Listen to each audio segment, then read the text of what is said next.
বিশ্বায়নের এই যুগে যেখানে আন্তর্জাতিক বাজারে অপরিশোধিত তেলের দাম এবং সেমিকন্ডাক্টর বা চিপ সরবরাহের অনিশ্চয়তা ভারতের অর্থনীতিকে ক্রমাগত চ্যালেঞ্জের মুখে ফেলছে, ঠিক তখনই এক বিশাল অর্থনৈতিক ও শিল্প বিপ্লবের সাক্ষী হতে চলেছে পশ্চিমবঙ্গ। দীর্ঘ প্রতীক্ষার অবসান ঘটিয়ে রাজ্যের তিনটি ভিন্ন ভিন্ন ক্ষেত্রে জ্বালানি নির্ভরতা, উন্নত প্রযুক্তির সেমিকন্ডাক্টর ইকোসিস্টেম এবং বিশ্বমানের শিক্ষা পরিকাঠামো গঠনে বিপুল বিনিয়োগ ও নতুন প্রকল্প একযোগে বাস্তবায়িত হতে চলেছে। তবে দেশজুড়ে ছাত্রছাত্রীদের নানান আন্দোলনের মাঝে পশ্চিমবঙ্গের এই শিক্ষায় বিনিয়োগ অনেকের মনেই প্রশ্ন তৈরি করছে। সব খবর থাকছে বিস্তারিতভাবে, দেখছেন বলো কি জানতে চাও, আমি সায়ন আপনাদের সঙ্গে।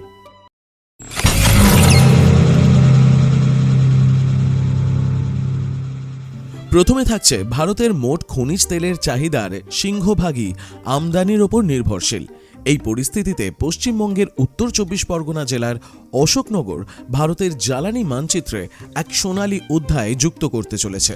তেল ও প্রাকৃতিক গ্যাস কর্পোরেশন অর্থাৎ ONGC দীর্ঘ প্রায় 60 বছরের প্রচেষ্টা এবং 150টিরও বেশি কূপ খননের পর 2018 সালে প্রথম এখানে বাণিজ্যিকভাবে লাভজনক হাইড্রোকার্বনের সন্ধান পায়। যদি অশোকনগর তেল ক্ষেত্রের সংক্ষিপ্ত রূপরেখা দিতে হয় তাহলে কলকাতা থেকে দূরত্ব 48 কিলোমিটার। আনুমানিক মজুদ তেল রয়েছে 24 কোটি অর্থাৎ 240 মিলিয়ন ব্যারেল। প্রকল্পের মোট বাজার মূল্য প্রায় 45,000 কোটি টাকা। ONGCর বর্তমান বিনিয়োগ 1,000 কোটি টাকা এবং আরও বরাদ্দ করা হয়েছে 425 কোটি টাকা। অশোকনগরের এই তেল ক্ষেত্রে উৎপাদিত অপরিশোধিত তেল পরিশোধনের জন্য পূর্ব মেদিনীপুরের হলদিয়া রিফাইনারিতে পাঠানো হবে। এই তেলের গুণগত মান বা API গ্র্যাভিটি প্রায় 40 থেকে 41, যা অত্যন্ত হালকা এবং উচ্চমানের হওয়ায় রিফাইনারির ওপর চাপ অনেক কম পড়বে। বিশেষজ্ঞরা একে ভারতের অন্যতম সেরা খনিজ তেল উৎস হিসেবে গণ্য করছেন। রাজ্য সরকারের সবুজ সংকেত ও প্রয়োজনীয় ছাড়পত্র মেলার পর ONGC এখন মাটির নিচে 2450 মিটার লক্ষ্যমাত্রার প্রায় 2006 মিটারেরও বেশি ড্রিলিং সম্পন্ন করে ফেলেছে। অশোকনগর 1 নম্বর কূপ ছাড়াও দৌলতপুর এবং ভুরকুন্ডাতেও যুদ্ধকালীন তৎপরতায় কাজ চলছে। বাণিজ্যিক তেল উৎপাদনের পাশাপাশি 2027 সালের শুরুর দিকে এখান থেকে বাণিজ্যিকভাবে প্রাকৃতিক গ্যাস উৎপাদনও শুরু হবে। এই প্রকল্পের মাধ্যমে দীর্ঘমেয়াদে পশ্চিমবঙ্গ সরকার রয়্যালটি এবং ট্যাক্স বাবদ প্রায় 4,500 কোটি টাকা রাজস্ব লাভ করবে, যা গ্রামীণ অর্থনীতি ও কর্মসংস্থানের জোয়ার আনবে।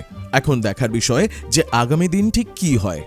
অন্যদিকে এতদিন ভারতের সেমিকন্ডাক্টর বা ইলেকট্রনিক্স চিপ ডিজাইনের মানচিত্রে গুজরাটের ধোলেরা, সানন্দ কিংবা কর্ণাটকের বেঙ্গালুরু একচেটিয়া আধিপত্য ছিল।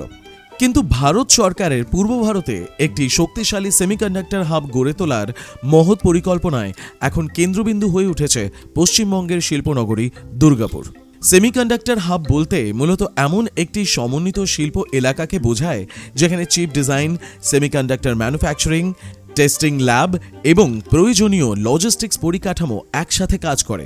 দুর্গাপুরে ইতিমধ্যে এই বিপ্লবের শক্তিশালী বৈজ্ঞানিক ভিত্তি প্রস্তুত রয়েছে central mechanical engineering research institute.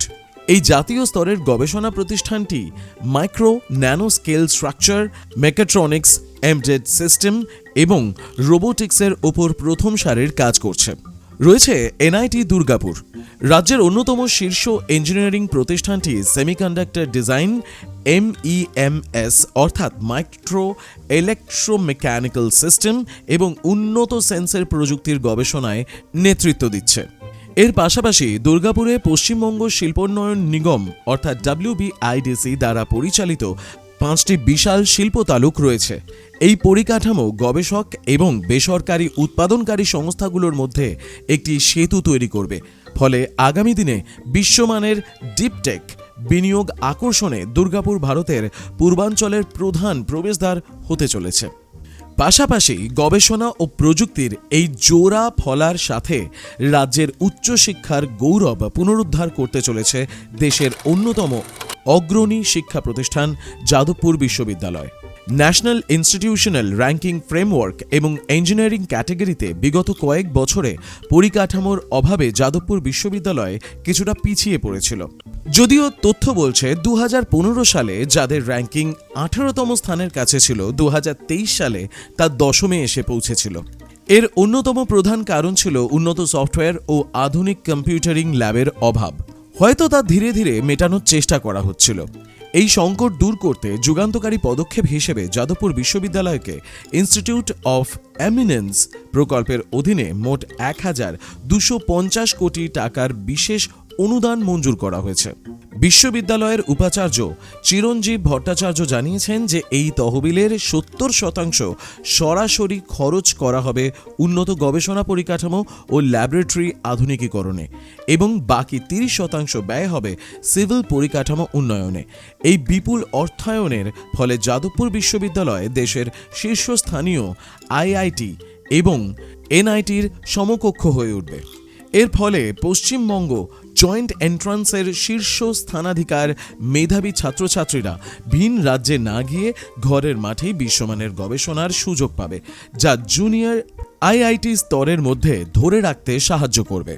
সব মিলিয়ে অশোকনগরের জ্বালানি শক্তি, দুর্গাপুরের সেমিকন্ডাক্টর প্রযুক্তি এবং যাদবপুর বিশ্ববিদ্যালয়ের বিশ্বমানের মেধা, এই তিনের মেলবন্ধনে পশ্চিমবঙ্গ আগামী দিনে ভারতের অন্যতম প্রধান অর্থনৈতিক ও শিল্প শক্তিতে রূপান্তরিত হওয়ার পথে দ্রুত অগ্রসর হচ্ছে। সত্যিই তাই? সময় বলবে। আসলে ঘরপোড়া গরু সিঁদুরে মেঘ দেখলেও ভয় পায় যে। আমাদের চোখ থাকবে এই সমস্ত খবরের দিকে। আপনার চোখ থাকুক বলো কি জানতে চাও এর পর্দায়। আবার দেখা হবে পরের এপিসোডে। বলো কি জানতে চাও।